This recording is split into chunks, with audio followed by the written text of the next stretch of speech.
Hello student, स्वागत है आपका इस क्लास में जिसमें हम लोग पढ़ रहे हैं क्लास 6 की मैथमेटिक्स एनसीईआरटी जो आपके यूपी बोर्ड में पढ़ाई जाती है। क्लास 6 में गणित उसकी एक्सरसाइज पढ़ने वाले 2A अर्थात चैप्टर 2 स्टार्ट होगा जिसका नाम है पूर्ण संख्याएं, होल नंबर्स। पढ़ा होगा आपने इससे पहले का, हमने चैप्टर 1 कंप्लीट कर दिया। छोटी छोटी एक्सरसाइज है, अभी शुरुआत में आपका कुछ भी खास नहीं है, लेकिन जो टॉपिक है वो आपको सीखने पड़ेंगे। जैसे नेचुरल नंबर क्या होते हैं, होल नंबर क्या होते हैं, प्राकृतिक संख्याएं, पूर्ण संख्याएं क्या होती हैं, ये छोटे छोटे टॉपिक शुरुआत में गिवन है और बहुत छोटी छोटी एक्सरसाइज भी है, 2-2 3-3 क्वेश्चन की। तो चैप्टर 2 आज हमारा है होल नंबर अर्थात पूर्ण संख्याएं, एक्सरसाइज 2A।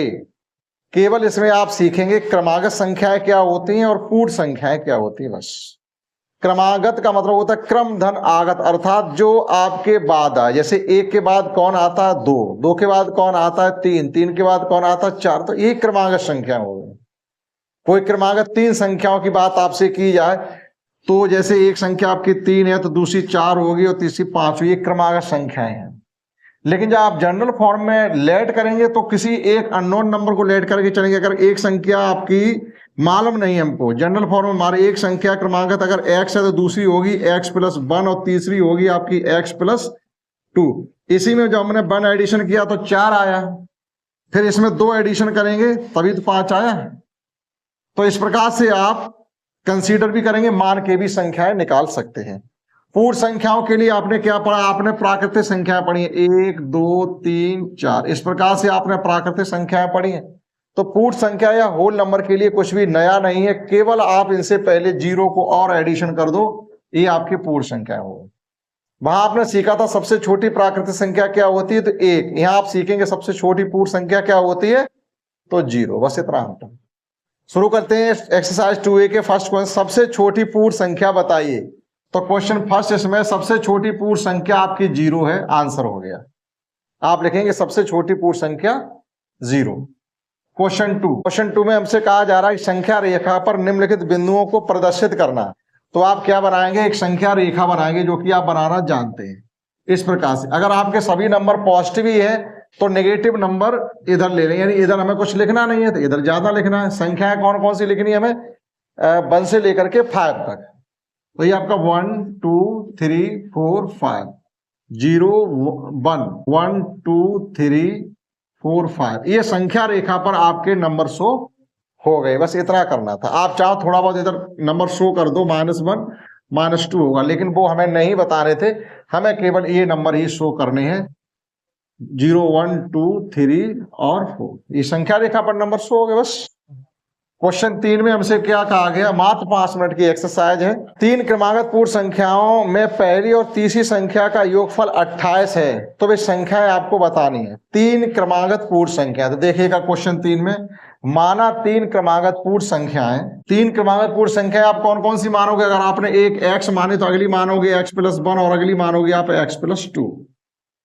ये आपको इतना मानना पड़ेगा। x की जगह आप कुछ लिख सकते हो, a लिख सकते हो, b लिख सकते हो, वो आपकी इच्छा।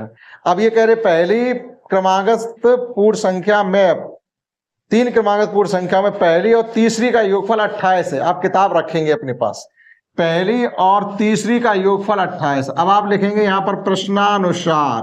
प्रश्नानुसार मतलब प्रश्न में क्या कहा जा रहा है कि पहली संख्या और तीसरी संख्या का योगफल हमारा 28 है, तो यहां से x का मान निकल आएगा। बस ये x+x हो जाएंगे 2x + 2 = 28।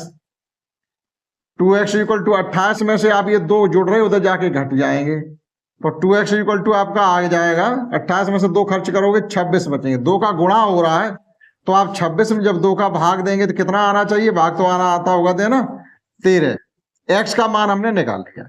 बस x का मान उठा के यहाँ रख दो, आपकी जो भी संख्याएं हैं वो निकल आएंगे। अतः संख्याएं बराबर, तो कौन कौन संख्याएं आपकी आ गई हैं, एक तो वही आ गई 13 ही आ गई, 13 में 1 जोड़ोगे 14 आ गई, 14 में 1 जोड़ोगे 15 आ गई।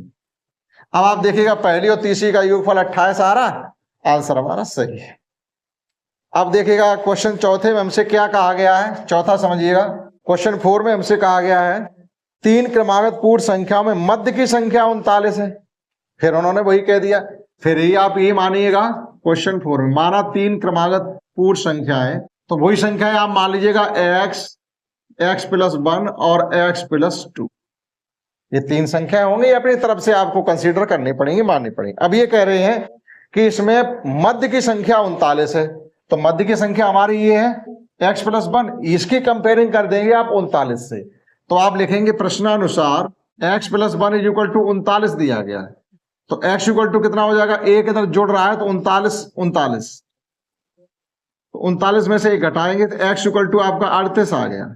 x की वैल्यू पता चल गई। अब x की वैल्यू उठा के आप यहां रख दो, आपकी अभीष्ट संख्याएं निकल आएंगी। अतः अभीष्ट पूर्ण संख्या या अतः संख्याएं बराबर, जो आपको सही लगे लिख सकते हो। अतः संख्याएं बराबर, एक तो आपकी 38 ही आएगी, 38 में एक जोड़ो 39 आएगी, 39 में एक जोड़ो 40 आएगी। ठीक, ये करके तो हम आपको दिखा रहे, करके ही करना पड़ेगा।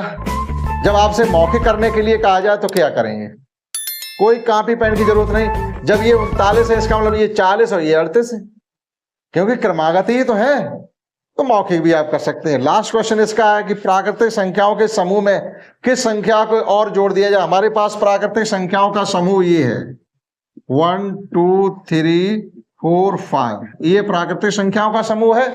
अब वो कह रहे इसमें क्या ऐसा कर दें ये संख्या पूर्ण बन जाए, क्या जोड़ दें पूर्ण बन जाए, 0 जोड़ दीजिएगा। तो आप लिखेंगे प्राकृतिक संख्याओं में अगर 0 को जोड़ दिया जाए तो वह पूर्ण संख्याएं बन जाती हैं। एक्सरसाइज 2 हो गई, बहुत ही आसान थी, आपने समझी होगी। ठीक, इस क्लास में इतना ही, दैट्स ऑल।